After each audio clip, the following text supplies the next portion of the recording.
Welcome to another episode of the He's on Fire podcast. Uh, God, hang on. I have so many audio things going on right now. Okay, guys, give me 1 second, guys. I am so sorry.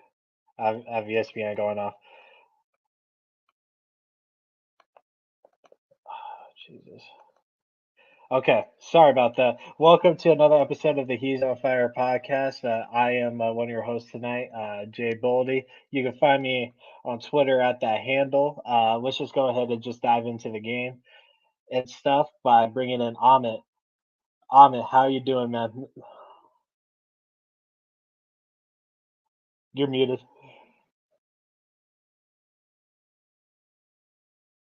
Amit, you're muted. Sorry about that. Yeah, I'm No, no, doing yeah. well. We just got past Halloween. It's a difficult time with kids and like what you have to do, some specs.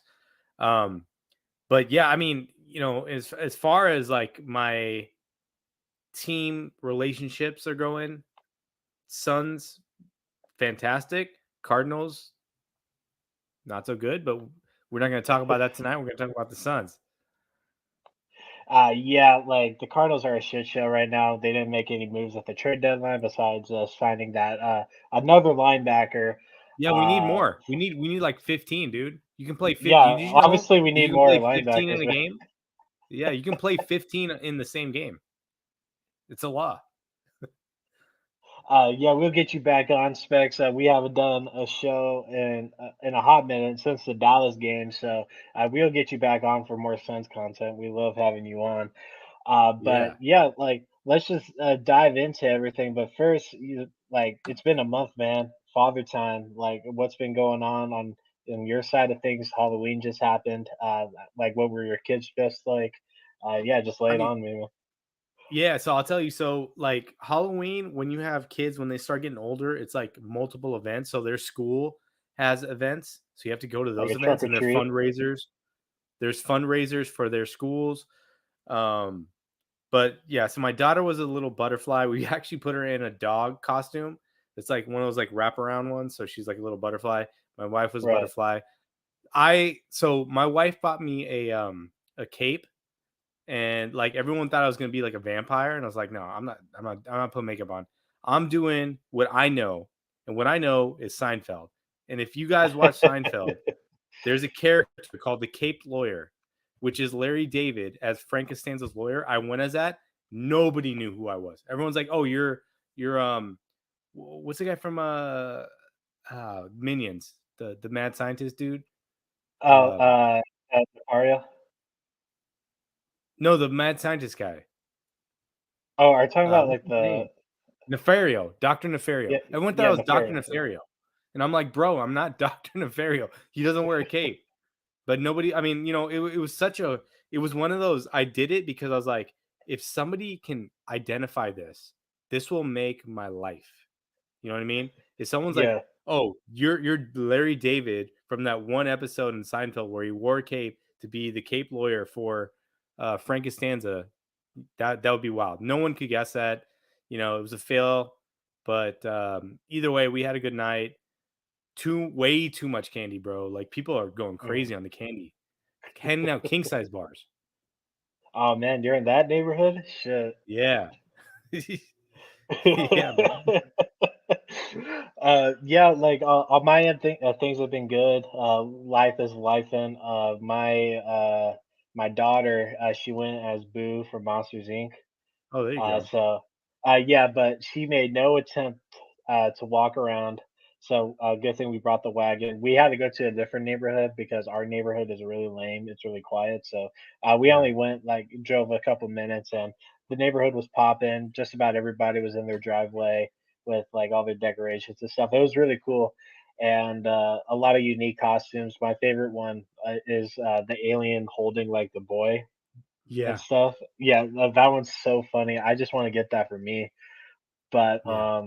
yeah, bunch of candy, bunch of candy, and me and my spouse made sure there wasn't any fentanyl or any drugs in the candy. So we've just been going through that right now. So You know um, what's funny about that? Like I was thinking about that, and I'm like, if people were putting fentanyl in the candy, like people really want fentanyl. It's like high level. So like, why would you put it in Right. candy? Why would you give it away? Like, Right. don't people want It's that very drug? expensive. Yeah. So I don't understand that. My mother-in-law told us, she's like, "Don't get any gummies, like, don't take the gummies or whatever." And I'm like, "For sure," because, gummies, cannabis, like, you don't wanna mess with that shit because you don't Right. know. But, like, yeah, it was just funny, like, I'm like, with fentanyl, like, people are craving that shit, like, why would you just give it away? Why would Right. Mexico bring it across the border to give it away to kids unknowingly? Doesn't make any Yeah, sense. I'm guessing you saw that video too. I didn't see it, but my mother-in-law saw it, that's why. Okay, got you. Yeah, it's like you really got to go out of your way to do something like that. It's a very expensive to get that, and it must be really good. So like, why would you start hitting it out anyway? So, but yeah, when it comes to THC gummies and all that, I mean, uh, like like most of the time the parents eat the candies anyway, all the Yeah, good stuff. So I mean, yep, you're already taking out maybe a quarter of that candy already. So if you get to that point, I mean, I think your chances are pretty good. yeah, Yeah. for sure, for sure. But yeah, so we have a lot to cover tonight. As you can tell by the title, the vibes are good right now. So last time we talked, the Suns came back and beat the Dallas Mavericks, and then the next game they lost to the Blazers in overtime. DeAndre Ayton missed a couple free throws, a very competitive game, and ever since then, the Suns have just been rolling. We're now at 6-1, and with us just being Minnesota tonight, with not having DeAndre Ayton, through this 5 game stretch, man, like, what have you been seeing so far? I see a team that is like, if you just go with the overall, like, 30,000-foot view, like, this team is executing better than anybody else. Right. Um, I mean, defensively, offensively, they're one of the best defensive teams. They're long. They're getting in defensive lanes. It kind of reminds me of that team with Oubre, like way back, like 3 or 4. What was that? 4 or 5 years ago now, where like Hmm. they were always in the passing lanes and deflecting balls and stealing balls. And we got that. We got a team like that now, with these reserves. But I will say, like, I love what Monty's doing, and he's like kind of mixing up the lineups, and he's doing a lot of things where he's putting like no starters on the court against 5 starters on the court for the Timberwolves or whatever the team is, and they're having trouble scoring, which is fine, right? Like, let's find out where the weaknesses are right now. Let's figure out where we are weak so we can figure that out, because we still have a bunch of players on this on the roster that are expiring contracts. And Hmm. on the flip side of that, let's see how good they play in their expiring year. So I'm talking about campaign. I'm talking about, well, Jay Crowder's not playing. I'm talking about Torrey Craig. Um, and there's a couple other guys, I think, other than that are on the Dario is another one who's on Right. expiring, right? So like, these guys are playing for the next contract, and most of these guys are like late 20s or early 30s, and this is probably going to be their biggest contract that they get. So they got to ball out. So I think it's a really good position for the Suns to let's see what they do, and then when you come to trade deadline, maybe there's a trade there. And we'll talk about the Kevin Durant thing a little bit later, but I think like there's going to be some opportunities to get somebody big on this team that can help that second unit. That if they go to 5 subs against 5 starters, they can actually be, either net zero or better. Right. Yeah, like basically everything you said, I 100% agree with. Through these 6, 7 games so far, I mean, we're not just beating scrubs, you know. I mean, we blew the brakes off of the Clippers, The the Warriors. Warriors. The Pelicans was a good game. Like the score is a little closer than it actually was. We had some distance throughout that game. The Rockets game, it was very lackluster. And then tonight's game, I mean, we were just exposing the pigeon, aka Carl Anthony Towns. Like Yeah. Monty's done a great job with adjusting these lineups and playing to our strengths, and now Mikal is uh, screening a lot more. Mikal's been more in a Draymond Green role.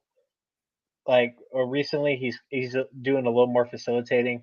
I love what I'm seeing from Chris Paul, more dishing than swishing. He's taken a couple steps back, and tonight he looked actually really good. He was moving around, relatively good compared to the previous games and stuff. I mean, Book early MVP lock already. He didn't have a stellar night tonight, but when teams are just throwing doubles at you all the time, I mean it exposes everybody else. And Cam Johnson, he had a stellar night with 29 points actually, and he's finally catching a rhythm. And I think the biggest concern going into the season was the bench, and it was the bench by far. And they've kind of held their own. I mean, Campaign is coming back to bubble campaign a bit. He's making Yeah. less mistakes. He's driving hard to the basket. He's not just goofing off and throwing the ball out of bounds. I mean, he had one late in the game, but we had like a 10-point lead at that point.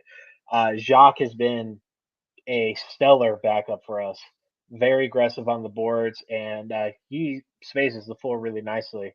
And he can take those threes as much as he wants because he knows when to turn it off and start dishing the ball to everybody else. Torrey Craig is finally coming back to what we know him for. He's throwing up a couple threes a game, and they're actually dropping. And with his defensive presence, it's adding a lot. And I think when Ish Wainwright is finally available, I think those guys are going to be split in minutes possibly. But the way that Torrey's been playing, he might actually be in the rotation, going forward, which is nice to see because he's actually contributing positively.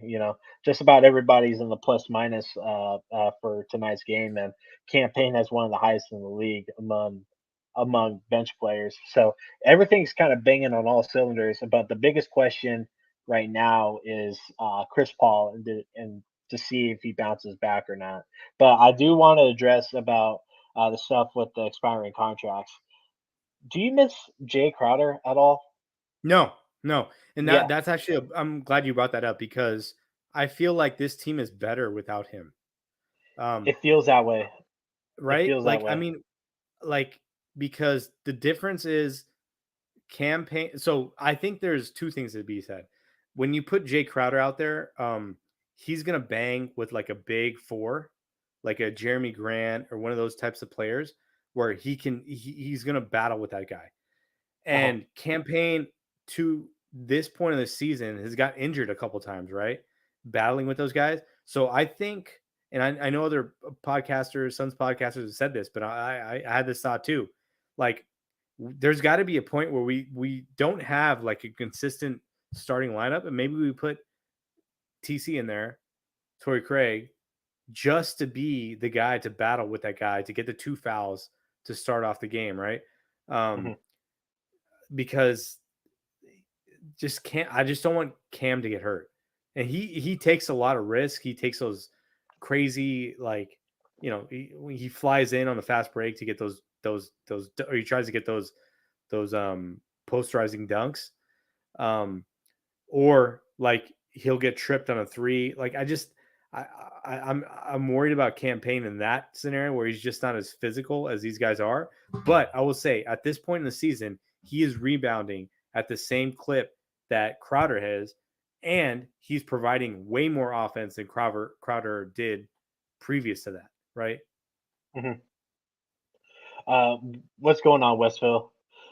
Great win tonight. Vibes are good, man. Vibes are good. But yeah, dude, like I had this realization like literally after the game. I mean, even last game, I'm like, I don't miss Jay Crowder at this point. And I'm just talking about just play style. I mean, he was a foundational piece in our finals run. Don't get me wrong, but like with Cam Johnson in the lineup, it just spaces the floor so well, and his aggressiveness, his like his like he's shooting at a high clip from three. I mean, like he has the green light to basically kind of do whatever. And Jay Crowder didn't have that.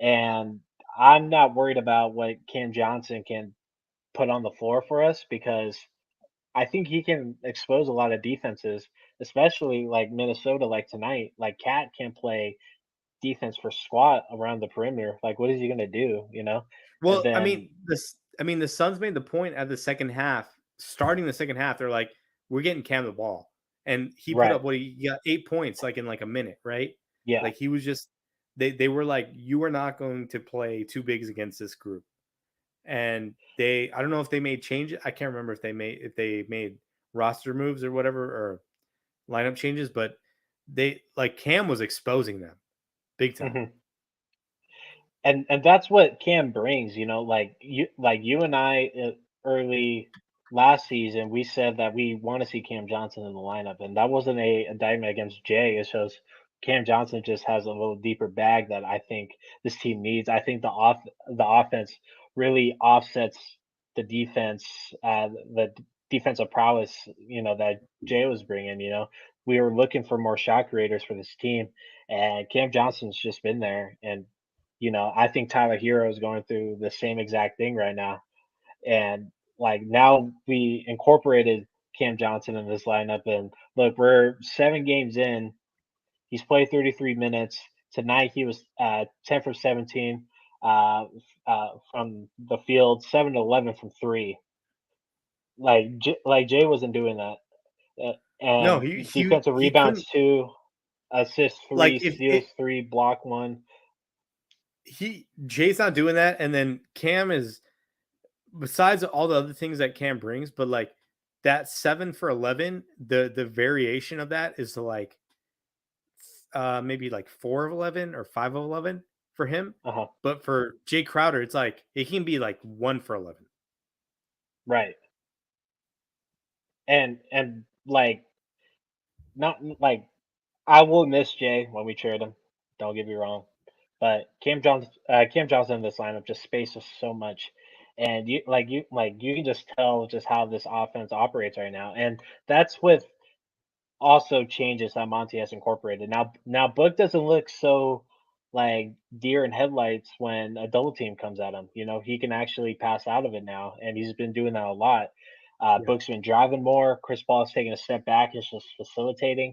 DeAndre Ayton before he got hurt was the second guy, man. Like it was just him and Book, and then Mikal has taken a bit of an offensive leap as well. Last game, uh, Mikal dropped 27, and so this is it was a pretty consistent thing last season, but we just needed more from the Twins in general, and we Yeah. already asked a bunch from Da, Book, and Chris Paul. Now we're at the point, 7 games in, small sample size, that Cam Johnson can go off any given night, but still put up points even if he's not all the way there, and pretty above average defense. Mikal can go off on any night, and he's taking a couple more shots a game and not really making dumb mistakes.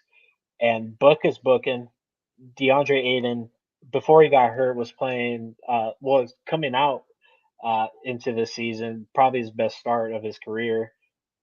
And Chris Paul, he's coming back. I feel like he was dealing with some undisclosed injury because he hasn't looked relatively the same. And that mid jumper is going to be dropping soon, but I feel like he's going to be more of a catch and shoot guy later going down the line.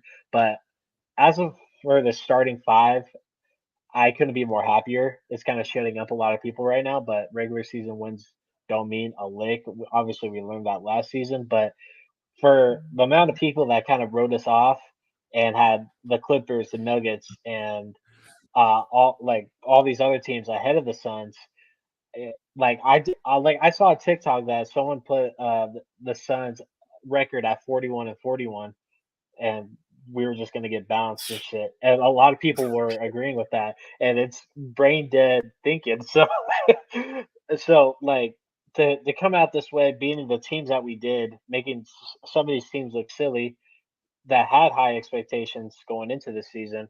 I mean, I couldn't be more happier. Obviously, we could have won that Blazers game, but like in the beginning of the season, every season, the Blazers always get one on us. So I'm not tripping about that. And we're a top two team, and the number one team right now is the Bucks without Middleton, and they're playing really good. So I mean, with us and the Bucks being on top right now, I mean, it just makes sense. I mean, this is what it was last season. Yeah, there's a lot to take away with what you said. So I'll say this, with in terms of like, well, with the Bucks, I'll go with that point first. The Bucks, like, I think Giannis he's on a revenge tour right now. Yeah, He's the guy to worry about.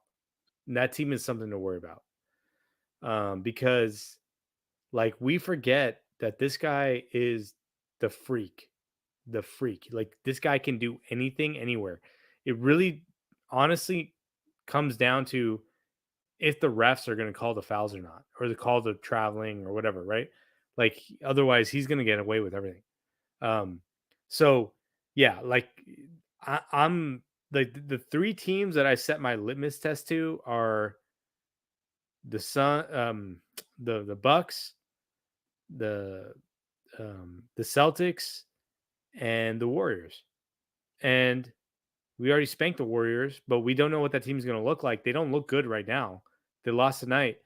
They're 3-5, I believe, and like they and it's to be expected if you're not a casual because they let GP3 go, they let a couple other guys go, and now Jordan Poole is he's got the focal point, and now they're going to call that traveling move because he makes that traveling move like yeah, every game, that little yeah. like double handed whatever he does, like now they're Hmm. calling that shit. So we'll see how good he can be and how he can like react to that. But yeah, I mean, those are the teams that I want to see the Suns play. And when I want to see, like, I'm saying, like, let's take the stars away and put the bench unit in against whatever they put in against that bench unit. And let's see how we do. Because that will be the litmus test to be like, who do we need to get with the with all these expiring contracts, right?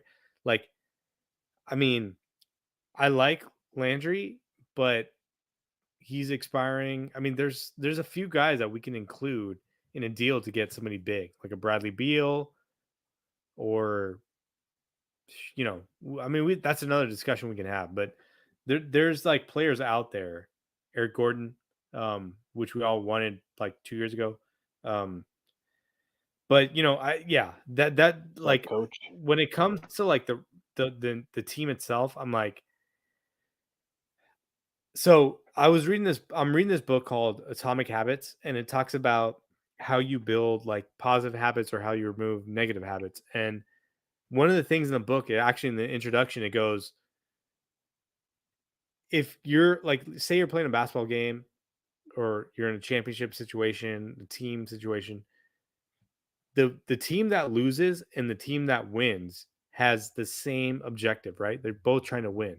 But if you look at what they do to get there and to win, like it's a bunch of processes. So if you look at the Suns, right, what we've done and what we're seeing right now, 6-1, top of the Western Conference, this team hasn't they're doing everything they did. We're defining this team off of one loss.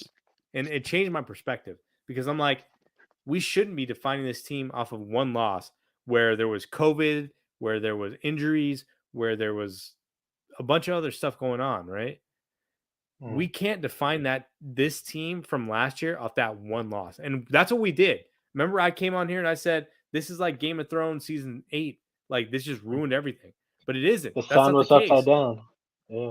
No, because you'll go back and rewatch um, seasons 1 through 6 of Game of Thrones and be like, damn, that shit is good.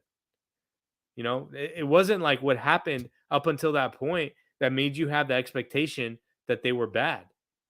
Like what we're seeing is there was a one game or one series where they played bad. People are trying to like connect it to the New Orleans series, and I don't like New Orleans is good. It's not Like New connected. Orleans is Yeah, good, New Orleans is good. Yeah. but it's not connected to that. Like a lot of things went in for this team to lose that series. But it wasn't with the way that they've been doing things. That's my point. Like the way that we've been doing things, and then the fact that they've improved on those things. Where now Booker, tell me Booker doesn't look more focused. Like He's that dude locked is in. straight He's Mamba. locked in. That dude's Mamba Yeah. status. Yeah, like to add to your point about even Harlan said it on the broadcast tonight that he was kind of connecting the Pelican series with the Dallas series, and I mean the only thing that's connected was Book pulling his hammy, right? Yeah. And like we can go into speculation about what really happened in that Dallas series. I mean, that COVID theories out there. Uh, we didn't look like the same exact team. Okay, it was not the team that we watched 70 plus games of.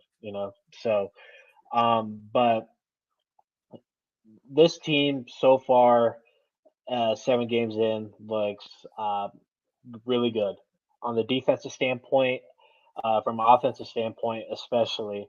And then with the bench unit, I think they're kind of playing above their heads right now. I think it might come down to earth a little bit. I think we might have saw a glimpse of that tonight, but when the bench unit, our whole unit was out, basically all the starters were in for Minnesota. So take that as you will. But like looking at the standings right now, uh, since Almond is away, I might as well dip in this real quick. Uh, the Suns right now are leading the West at 6-1. We're undefeated at home so far, and then our win streak is at 5. The Trailblazers are again behind at 5-1, and then the Jazz at 6-2. The Jazz are putting up games right now. No one really understands why, but I've Yeah. always been a big fan of Laurie Markkinen and Colin Sexton. I thought he would thrive everywhere else besides Cleveland. I just didn't think Cleveland was a good spot for him. And then the Spurs at 5-2. Just from 2 to 4 uh is insane to think about. It's like the Blazers, Jazz, and Spurs nobody had being in the top seeds, but right under the Spurs is the Pelicans, the Nuggets, Grizzlies, Thunder, Timberwolves, Mavericks, Clippers, and Warriors at 12 at 3 and 5, and they just lost tonight to the Blazers. When I tell you that, on it, how is the Western Conference looking like what you've been seeing from afar? It, it kind of reminds me of the NFL where I'm just like, who is really good? Like we Right? don't know, right? Um, like there's no way that the Jazz and the OKC and Cleveland, well, maybe Cleveland is still good, but like some of these other teams, I'm like, I think we're gonna need to see a bigger sample size.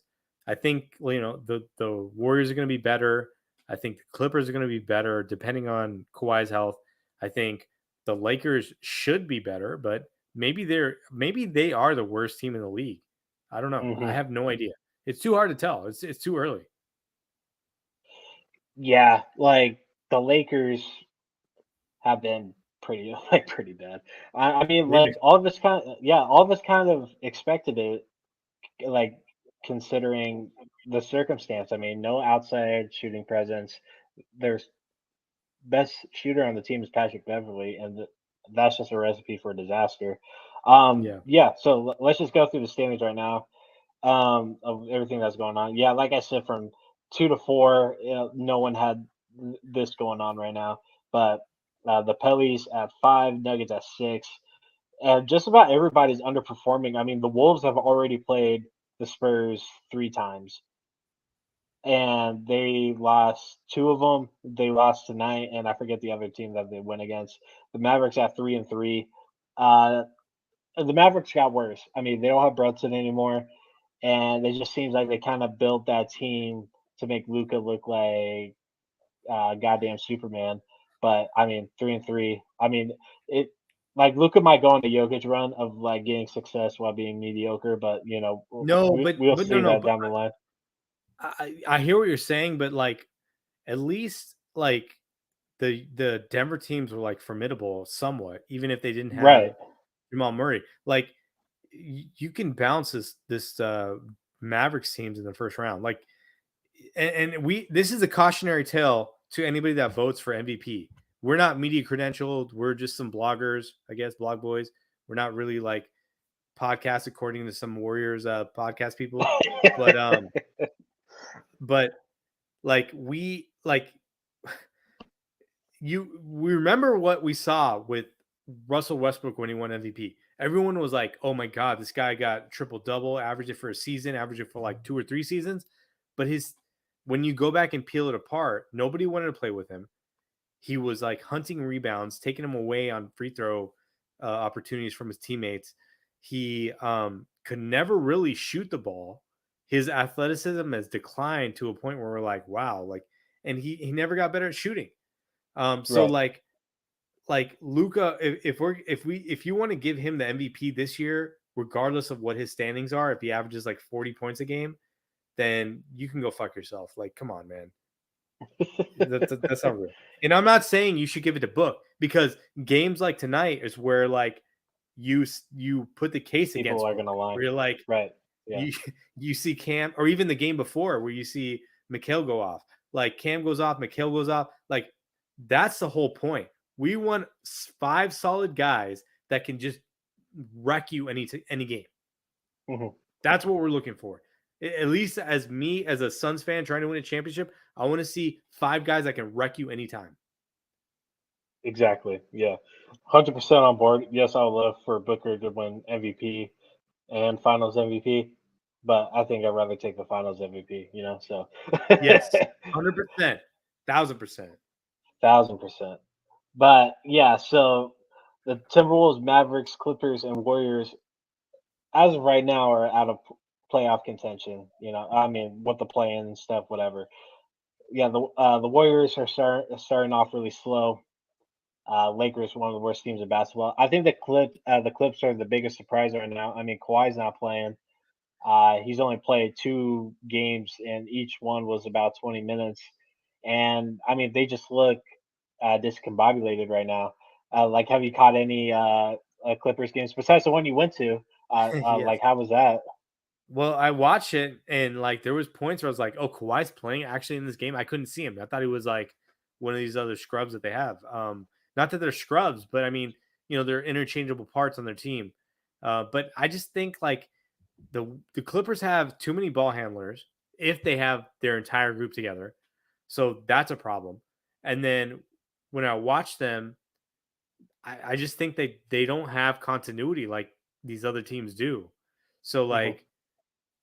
like John Wall coming in there and he comes in and just chucks, bro. Like he's just chucking, and it's not continuous with like what Z-Box is doing or Zubox is doing with these other guys.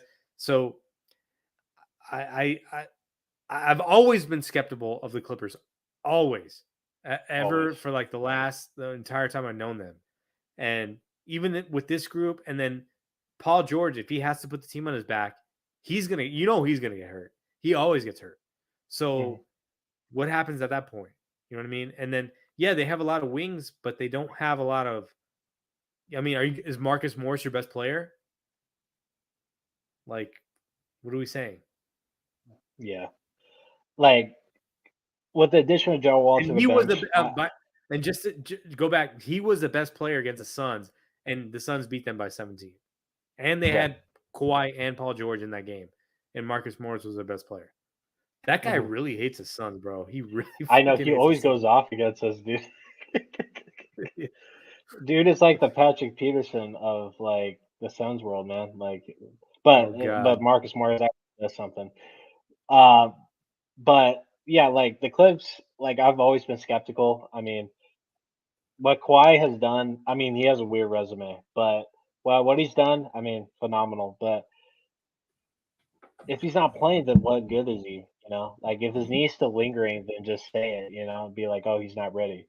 But yeah, like just how they handle things is so weird, especially when it comes to the superstars in LA or even in New York. We're gonna get into the Nets a little bit later, but uh, it's just weird right now. Like every team that, especially in the Western Conference, that everybody put above the Suns because of that one loss that we had in Game 7, they're all dog shit right now. And plus, yeah, it's small sample size, very small sample size. We're not even 10 games in yet. But I mean, this is a glimpse, right? Am I Yeah. crazy? I mean, like the No. Warriors' defense is pretty depleted at this point. I mean, the Clips aren't playing up to par. The Nuggets, like Jokic doesn't look like Jokic, you know. Jamal Murray's not Yeah. fully back yet, but he's coming back from injury.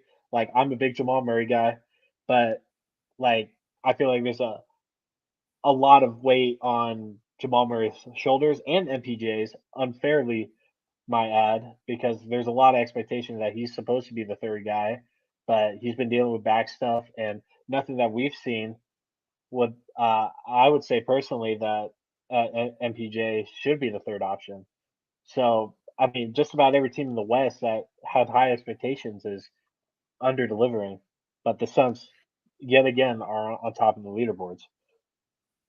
I mean, like the only player that we are worried about really is Chris Paul, and we've put him in a diminished role, and he's still excelling.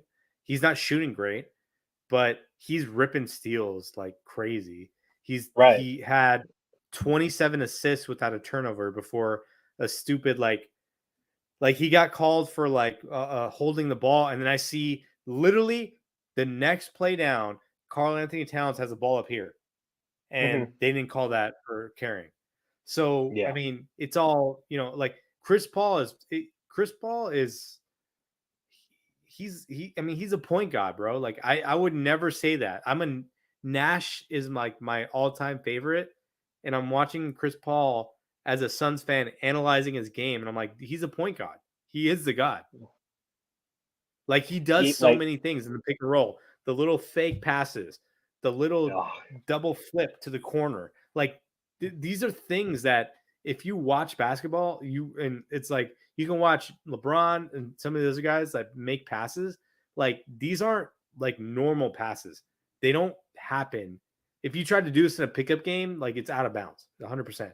Or you threw it right. would just bounce off your hand. Like these don't happen normally, and he does it in such a crisp way where the player's catching it in his chest and shooting.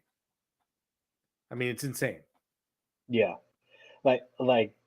I could take Chris not being good in the true shooting department, whatever. If he's dishing the way that he is and he's stealing and facilitating, I mean, he's banging on every other cylinder in the offensive game. So if and we're blowing teams out 15 plus right now. So I think we can do without the Chris Paul shooting, right? And there was a lot of Yeah, games last season where he only put up like between 5 to 10 points. So I don't think yeah, we're really missing too much right now, but Father Time might be catching up to him. Let's just speed through the Eastern Conference right now. The Bucks up top, they're playing great. Donovan Mitchell finally getting like some recognition in Cleveland. Uh, like they're playing really well right now, playing out of their mind. Him and Darius together have been phenomenal. The Celtics have three, no surprise there. Raptors are up there too. Siakam is putting up early MVP lock numbers. He's playing really well. The Hawks, I mean, DeJounte, he's playing pretty decent. Trey Young, I mean, like I'm not the biggest Trey Young guy. Maybe as yeah. some stuff works out in the future later on the season. I think the most disappointing so far is the 76ers. What do you think? Yeah, I mean, besides I mean, the Nets are a joke, right? Like the Nets are a joke. Yeah, the Nets are Yeah, all I the would way agree. down Like here. what?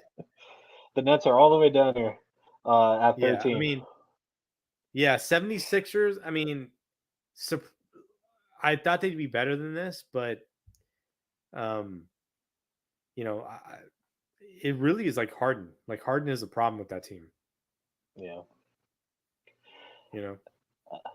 yeah. Like I before Harden went to the Nets, I wanted him to go to Philly because they come off of what he was able to do in Houston, and to join that with Joel Embiid, I thought would have been perfect timing. But it was that in between that kind of like I feel like kind of fucked them up. Yeah. Whatever is going on in Brooklyn, and that's a good segue actually. Yeah. Uh, But Philly, I feel like they'll figure some things out a little down the line, but they're not looking entirely well. So to go into the Nets, Nash got fired today. Kind of a shocker. I don't know why they didn't do it during the off season when all that stuff was going on. Then, uh, then this whole Kyrie stuff has been happening the last couple of days. Ben Simmons has been awful to start, and he's playing a lot lower than what the expectations were at the point where the bar was already down low, and he's playing below that. And then KD, he's still putting up the numbers, but like from your perspective, like what's everything that's going on with the Nets right now? What do you see going forward? And get into the whole Kyrie thing before I get into my thing because I have a lot to say about that. Yeah, I mean, I'm not gonna say too much about Kyrie because I don't like. I honestly like. I was watching TNT at halftime in the first game, or I caught the video later, and they were basically like, "I don't want to talk about that idiot because he's just an idiot. He doesn't know what he's doing." So forget about Kyrie. Either way, he's an expiring deal that nobody wants to take on their team. Um, KD at this point, and we said this in June, where we said every day that this goes on, the value of KD drops more and more and more in terms of what you're going to get back. So, and I said this for months, you're going to get expirings. You're going to have to trade him. You have to bottom out. This team is done. Like you have no assets. The team that Ime Udoka, who's going to be coaching that team. Remember, he was a coach in the That's bubble another thing. for that That's team. another thing. Yeah, keep going. He was a team in the bubble when they had all those guys, Karis LeVert, Joe Harris, um, all those young dudes, right? Jared Allen. Like they had a solid team and they broke that up to put this team together to win now. They couldn't win because the guys you put together weren't the greatest group. Um, and I'm just going, like, how do you think that's going to play out? You're just moving deck chairs on the Titanic. It's not going to work. So at this point, um, yeah. So just to give you guys a heads up, my laptop's gonna die. I didn't bring the charger from work. That's my fault. Um, I really think that we are like KD. Like the Suns have to really grapple with the position. Do we want KD or not at this point? There. Oh no, I think Ahmed's going out now. It's a spinning circle of death. But yeah, what Ahmed said is right on the money, and I don't really want to talk about Kyrie like that because a lot of the stuff he's been saying has been really insensitive, anti-Semitic. Same thing with Kanye, kind of weird timing. But I was gonna get into this whole history sort of thing with the context of what Kyrie was saying, but it's not even worth the energy or the time to uh, uh, uh, put it through. Uh, Ahmed, you there? Yeah, I'm here. I'm here. Hopefully, I All right, sound all cool. right. Yeah. Cool, cool. Oh, yeah, you sound all right. Yeah, keep going for Yeah. what you were saying, man. So I really think that like the Suns have to grapple with, do we want to trade for KD at this point because his value, like who is so can we agree that no one's going to take Kyrie? Yeah, I think at this point, I feel like he is on the Antonio Brown level now. Yeah. Yeah, I mean he's at that like Shanghai Sharks, like it might be a possibility, right? Like I think It's in the Westbrook and picture. him. Yeah. Yeah. So and then Ben Simmons has zero trade value anywhere, right? Hmm. Um, maybe Joe Harris has some value somewhere to like maybe I'm trying to think of like a team that could use him. The Lakers could use him, but the Lakers would have to take back Kyrie. They so they'd have to include. So they're talking about a lot of money to do that because like Westbrook and Kyrie make about the same amount of money, so they have to take somebody back for Joe Harris. So we're talking about I don't even know on their team who they would trade that even max that value. You're right. Um, and they would have to give picks. Lakers have to give picks to do that, Hmm. right? So, You're right. I mean, the Nets have played themselves. Like this is like the DJ Khaled, you played yourself, you know?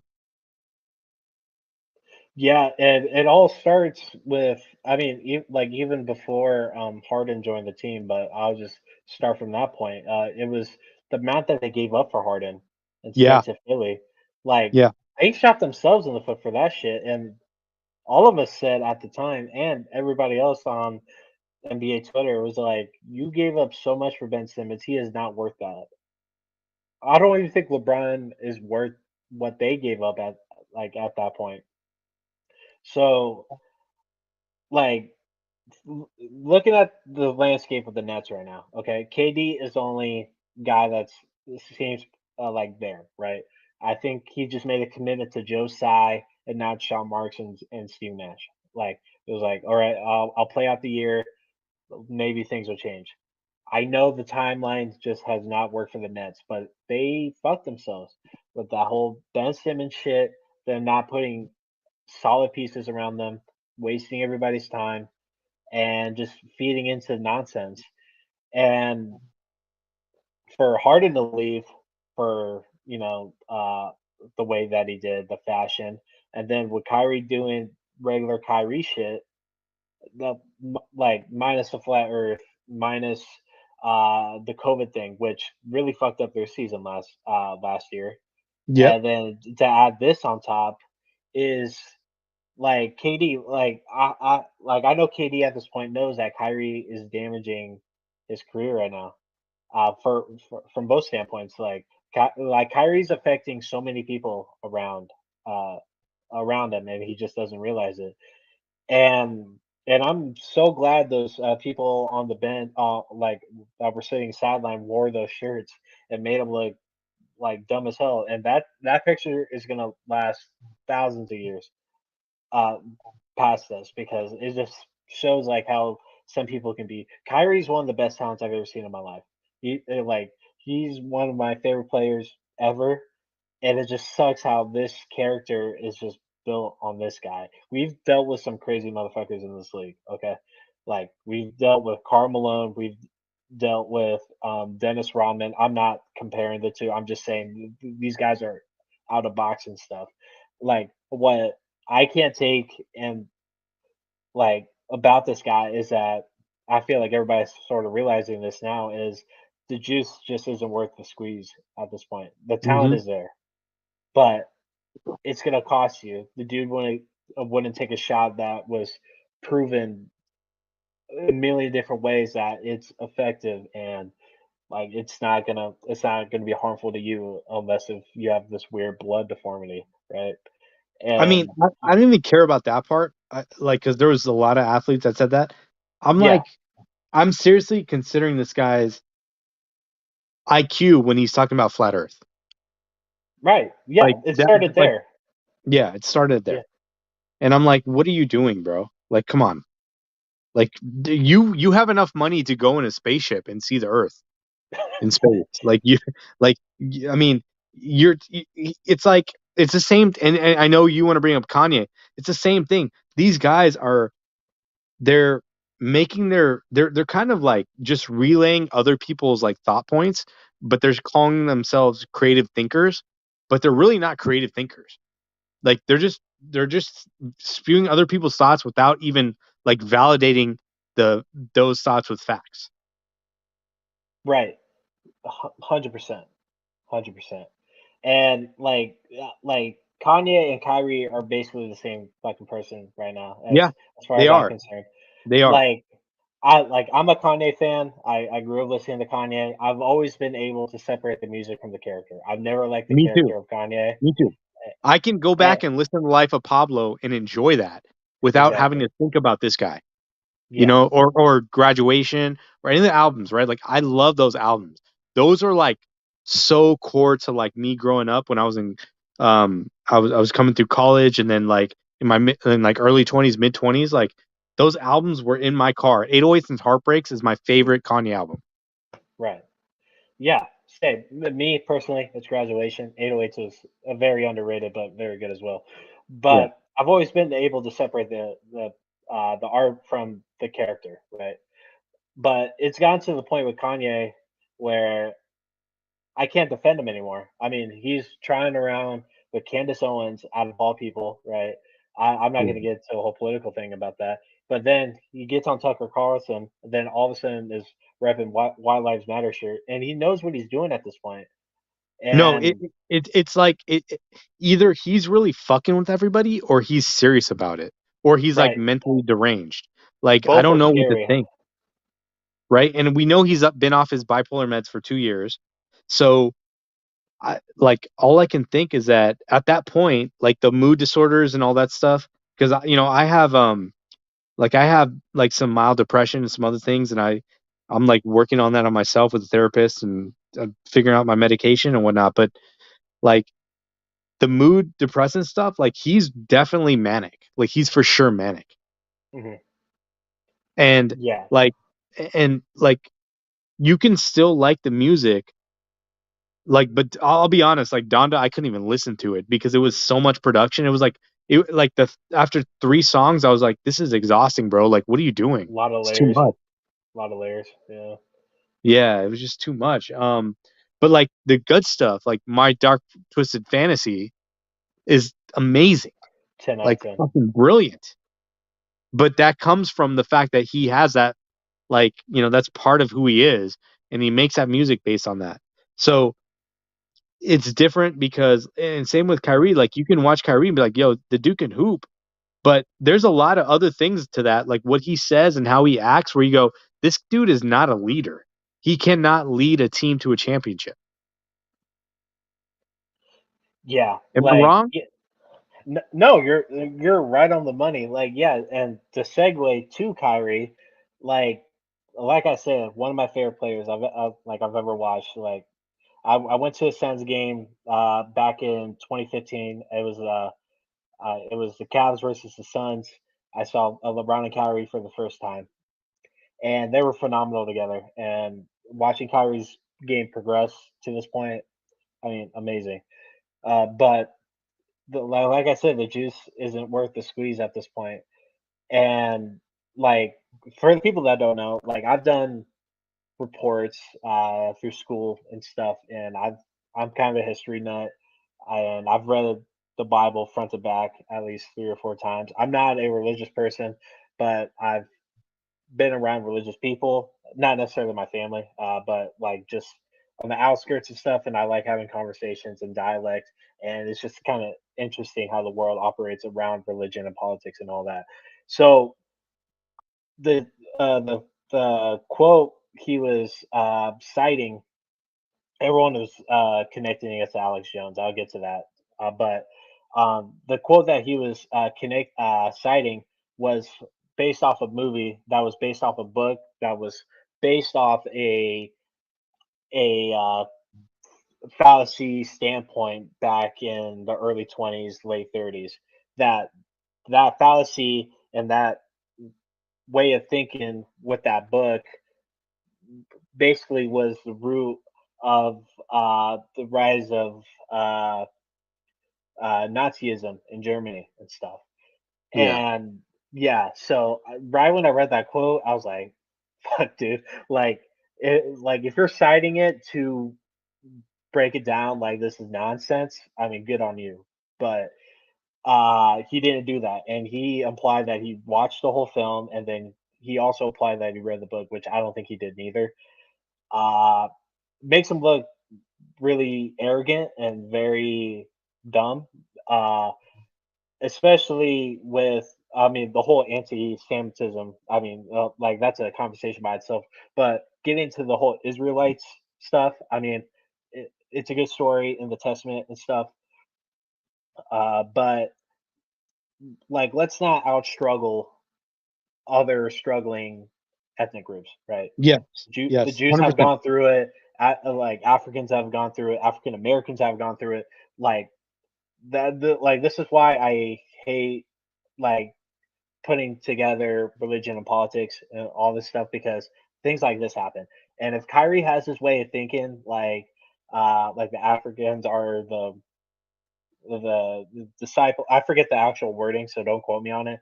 The true followers of God and all this stuff, and they're the chosen ones and all this stuff. I mean, that's fine if it isn't, directly harshing or putting less than Jews and everybody else.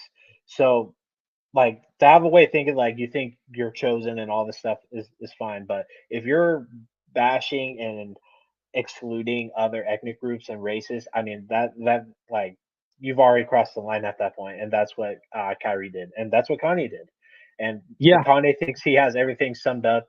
I've had friends out like, but is he wrong? Yeah, he's wrong. He's wrong, dude. Like, Well, I mean, so going back to it, so like I kind of did a deep dive without watching the book or reading reading the book or watching the documentary. And a lot of the guy that put that together, he's a professor somewhere, I think, um, there was no facts. There was no facts on what he said. But if the whole point, Rosenfeld, I think. what's that? I think it was Rosenfeld. I think that's the name. I don't remember the guy's name, but either way, like his point was like if his point is to uplift black people to be like if we're talking about the color of skin of Jesus Christ, if we're talking about like Hebrews and like many of them were dark skinned or black skinned, whatever, yes, okay, we can have that conversation and we can go back and look at that archaeologically and whatever, because I know there was a separate point of Jews that went to Europe and there was a separate point of Jews that went to Africa. Right. um I think that's like what the discussion is. But to be like Kanye was on Lex Friedman's podcast and he was basically like, Jews run the media, and Lex Friedman was like, well, tell me which people you're talking about. And he couldn't tell him. He didn't want to tell him. He was like he was grouping them in the way that we do this thing where like we point, like why are we like if you're a black person, why would you put yourself against other ethnic minorities? Like we should be all working together. That's been my whole thing, is like I've had so much struggle coming up. I've seen other minorities struggle coming up. Like we work together. We should be working together. Right. And like just to, put a cap on this conversation, I mean, what's the difference between that film or book compared to Birth of a Nation? Like if you don't know Birth of a Yeah, Nation, I know, but do a little yeah, bit of do a little bit of research about that because it's basically around the same lines, and that movie helped a lot during leading up to the Civil War and all that other stuff. So I mean, I oh yeah, mean, go. the only thing I would say about that is that Birth of a Nation was meant to definitely put minorities and black people down, whereas I Right. feel like um the Hebrews to Negroes was like more to like uplift black people, but it did it in a malicious in a bad way. Malicious. Yeah. Yeah, malicious way, right? Like it wasn't done in the same content. Like they're both malicious, but one is direct and one is like trying to be uplifting, but it's indirect. I love that. Yeah, that's a good way to put it. Yeah. So Kyrie's not worth the time. I think he really depleted his trade value, if any were there at that point. He's shown a lack of leadership, a unwillingness to contribute and help people around him, and I mean the juice just isn't worth the squeeze at this point. And Well, let me ask you this question. What would you do? Like, do you still want KD? I'll take KD, but I'm like the way the starting five's looking right now, like they're gonna get fucking scraps because I feel like that's what the Nets need. They need picks, they need expirings, and I'm not even touching the starting five at this point. I mean, Okay, they so had the okay. opportunity. No, I agree. So so what we're saying is like KD comes in, he's maybe like 3 or 4, right? Cam Johnson moves to the bench, which makes sense, which would be ideal for this team if you bring KD in, not Right. Crowder. Um, so what do you give up? Sham, Dario, Jay, uh, 2 or 3 picks, and whatever else to make the money work. Shamit, you give up Shamit? Yeah, Sham it. Yeah. Shamit? Yeah. I but we're not talking. So campaign staying because he's expiring. We're keeping campaign, right? Yeah, I think at this point, yeah. But if he starts going back to the campaign that we saw last season, he'll definitely be on the chopping block. And it's only been like so many games, so we don't know what campaign's going to do. I agree. Like I feel like it's only expiring in first rounds because if you're the Nets and you're trading KD at this point, then you're rebuilding. So you need as much draft capital and expiring picks to get other players at this point.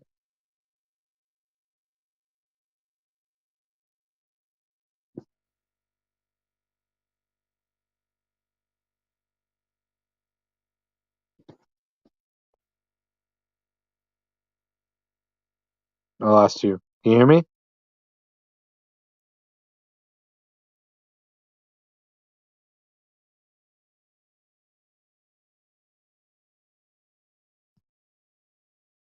Can you hear me? Hello, hello,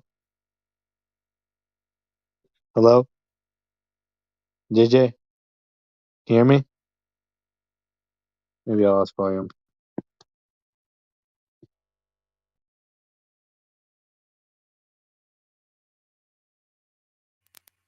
All right, I'm back now. Sorry, my headset went out. Ahmed, I don't know if you're watching, but if you want to join back, that's cool. Yeah. All right. Here goes. Sorry, my headset went out. Go ahead into what you're talking about. No, I mean, like I was saying, I think like Brooklyn can't expect what they thought they were going to get for KD or what they were asking for. So, I think the untradeable pieces off this team at this point is probably campaign.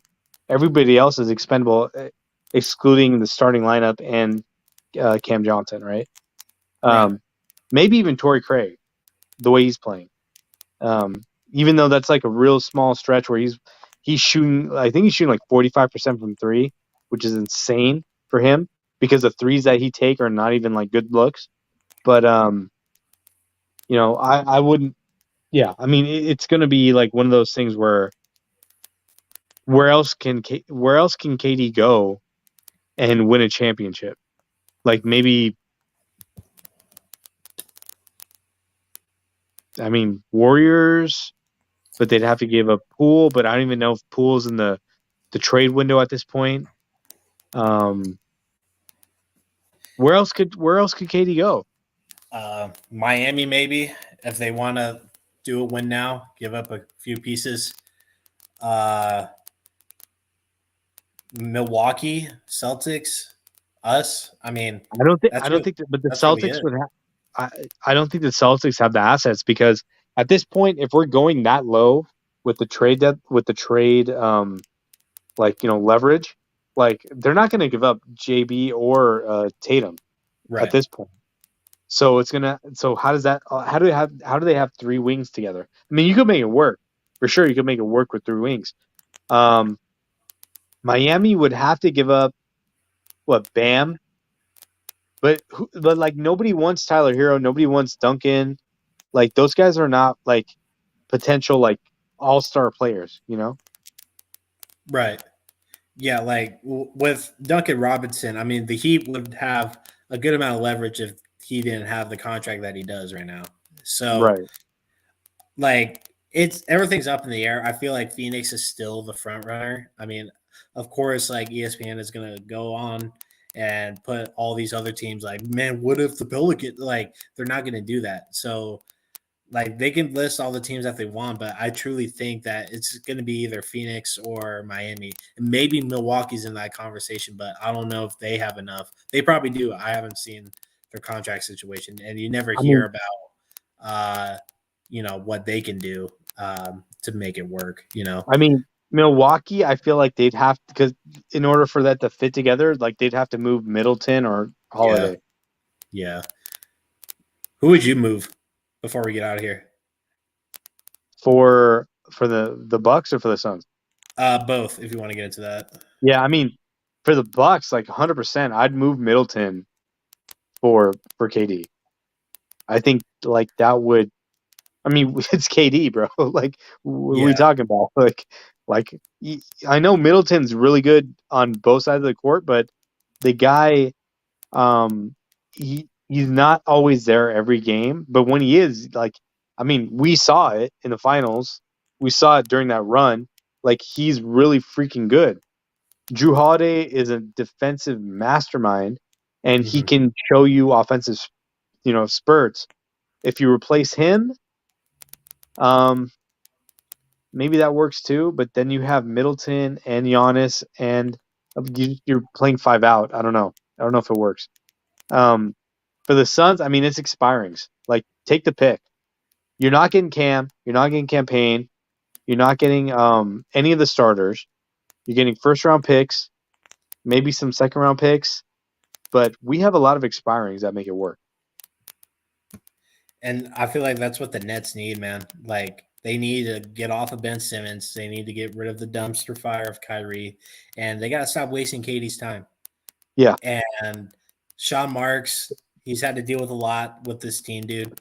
And he didn't do his job up to the potential. I mean, he had a few wasted years from some superstars and other players and the expectation and all that. And the timeline just didn't work out. So you got to move on. And even if Katie doesn't go to Phoenix, like, you need to move off of him at this point because you're wasting his time. And I fully expect for KD to be traded at the trade deadline, regardless of what's going on right now. And Ime Adoka being the front runner for head coach, I don't know how to feel about that right now. As far as I know, the relationship was consensual. I haven't really heard anything else outside of that. I could be wrong, but I feel like if you're suspended from a team, you shouldn't be on the prowl for another job. I feel like, Yeah. especially in No. the same organization. So I don't No, know. I mean, so what, from what I understand is that there was the inappropriate relationship, and then there was some sexual harassment attached to that with maybe the same person. We don't know if it was another person. But for sure, like, the fact that they're willing to just let him leave, they're not trying to hold him there. They suspended him, which is kind of like a weird thing because, like, why don't you just fire the guy at that point? Like, if you're Right. like, we'll let him leave, we're going to suspend him for a year, but then we'll let him leave. It's kind of like the Robert Sarver thing where, like, we'll let the investigation play out, and then, okay, yeah, we'll just let him go. Like, he has to leave now, or he has to go on his own accord. Like, the way the NBA does things, especially with this Kyrie stuff, is just like, NBA players have been fined or suspended for saying inappropriate things versus LGBTQ2 people versus women. Josh Primo, this pervert, Primo. Yeah. this guy's out there showing his dick to everybody. And now he has a chance to play on another team. Like, what are we doing? Yeah, that Primo thing was wild. Yeah, when they released him, I'm all like, yeah, that's not good. Like, I knew right away. I'm like, if he's injured, I mean, like, they wouldn't just release him. I mean, he just got drafted, and he's 19, dude. Yeah. Like, he's 19, and I'm 22, and that's insane to think about. And like, how many times did he do it? Like, it seemed like a lot, but yeah, we're getting off track here, but there's just a lot going on right now. We just, Ahmed and I decided just to hop on. Things have been crazy in our lives and stuff. We want to bring y'all more content. Sorry about the beginning, middle, and the end with some technical stuff and all that. We're getting back into the swing of things. Ahmed, did you want to close out on anything before we get out of here? Yeah. I'm trying to think of what I want to say. No, I mean, I just look, dude. Let's just enjoy this Suns team, because it's just fun to watch them just like destroy people. They destroy teams, and like that's what they did last year. All the haters are coming from the fact that we just beat your team like 3 times in a season or 4 times in a season or whatever it was. So nobody really owned us last year, and it's gonna get even better. That's the scary part. Like, this team is gonna get better than this, and that's what I'm loving right now. Right. Like, we're dipping our fingers and toes into different stuff, and it's really working. And this is just loading the clip a lot more going forward. And when it comes to getting into January, getting close to the trade deadline, I think DA is happy right now. I mean, he's been a good teammate. He's been present. He's been engaged. He's been Mhm. he's been everything that you want from a number one pick. Yeah. And like everyone was saying that the vibes are off. They don't see us going anything based off one game. Our window's closed, but the roster really hasn't changed. We made a couple additions. We let JaVale McGee go, and we're rolling. It's basically the same team, and we're playing a lot better, and we're playing on sort of a different landscape at this point. There's a lot of different looks that a lot of people can't counter now. Book is playing a lot more aggressive. CP is taking a step back. DA's been really aggressive when he comes back. This team looks basically unstoppable. I'm really excited to be watching this season. I'm going to be watching every game like I did last season and just wanting to break down these games for y'all. But yeah, we're going to leave it on that note. No need to address the Cardinals. It's been a fucking roller coaster with this team, and I'm kind of over it at this point. But yeah, you can find Almond on Twitter at Sustainable Almond. You can find me on Twitter at Jay Boldy. We'll get the whole crew together in the next couple of days, maybe. We just decided to hop on a little last minute. We didn't even ask Evan if he wanted to be on, but we just kind of assumed because it was a little later on in the night that he wasn't available. But yeah, if y'all want to reach out or anything, you can just add us on Twitter. But like, subscribe, tell your friends, tell your family, come here for Major Sons content. And then when it comes to the After Dark show, we're going to be getting back into that. It might be on a different day, whatever works for Amit. I have some new things in the works with the After Dark show. Hint, new intro, outro stuff, segments to keep it a little more professional going forward. I haven't even shown Amit some of the stuff that I kind of have put together. And Really Jay hasn't seen. I have so much Star Wars content to bring to y'all. You don't even know. You don't even know what I have to say about Andor. If you guys aren't watching Andor, you need to be watching it.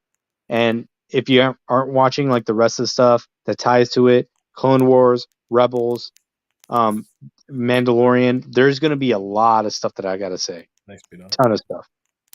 yeah, that's going to be a podcast by itself. You got to learn how to use a StreamYard so you can just like spew all of it on your own. Like I'm slowly getting back into it again, coming in with a more positive mindset. But I mean, yeah, like a lot of stuff has been coming out. I just watched Barbarian. I don't know if you watched Barbarian Yeah, yet. It's on HBO Max. Watch it. That movie's crazy. okay. But yeah, we're gonna end on that note. Thank you for everybody that joined. A little quieter night tonight. I mean, we haven't been on for a minute. Totally understandable. Sons Jam was on, probably Sons Geek was on as well. Shout out to those guys for putting out consistent content always. But they yeah, don't have credentials. They don't have credentials. So how they can don't we have get like? credentials, so don't go watch them. I'm kidding. Watch them. They make great content, and those Warriors podcasters are idiots. Yeah, yeah. And that isn't a reflection on the Locked On podcast system. What they do is great, but those two guys are not living in reality, especially them cheering for a team that has one of the bigger fan bases, like, period, and not having the mindset of a smaller market either. And listen, like go if you're a hardcore Suns fan like I am, where I listen to Brendan Clean every week or Yeah. every day, I should say. Listen to Brendan Clean. Listen to the Timeline podcast. They are brilliant. I know David Klein or David Nash isn't doing it as much as he used to, but all these guys, like we have so many Suns guys that can give you so much like insight into what this team does offensively, defensively, coaching, behind the scenes, and they're not credentialed. They're not credentialed, but they're fucking fantastic. And yes, it comes from a biased route, but at the same time, we're just as critical as anybody else. And And I feel like a lot of people don't give the Suns the time because they have their biases already against not only Chris Paul, but Robert Sarver or the Phoenix Suns organization from the future or from the past, I should say. Devin Booker, DA being a number one pick. Like a lot of people have these biases against the Suns, and that's where we come in as people that watch every single game, know how to dissect these games and put out good content for y'all. And we have so many of those people out here in Phoenix at PHNX, what they're doing with just about every, sport that's out right now. Suns Jam Session. Shout out to them, Jake great King. friends of ours. The Aussies, Yeah. Brandon Clean with Lockdown Suns. All these guys and gals have been doing great. And our other friend, Joe from the Cardinal Rule, he puts out great content Amazing content. And let's not from forget that. about Check that out Specs. too. Go watch Like Specs Media. Specs, watch Specs, fully loaded NBA content. I think he hinted that he's going to get into NFL stuff eventually, probably not now, but Specs as well puts out amazing content. He's almost at 10K subscribers, so I mean he's basically the real deal. So there's a infinite pool of peeps that you can dive your hands to, and in Phoenix, for that to be a thing now wasn't a thing 6-7 years ago, like the Warriors have been and the Lakers have been and all these other teams have had big markets and big listening pools. So those guys basically aren't living in reality and stuff. Now everybody knows everybody. So very stupid thing to say, but we're okay. We're running a little bit long. Cool. Amit, thank you for coming on, for finally doing this. And, the Suns are rolling, man. And we'll stay in touch. We'll have Evan on. And, he's on Fire Pod coming in strong for this season. And we'll shit on the Cardinals any chance that we get going forward. But thank you, Amit. Any closing words? Go Suns. Go Suns. Winners work. Have a good night, Yeah. y'all.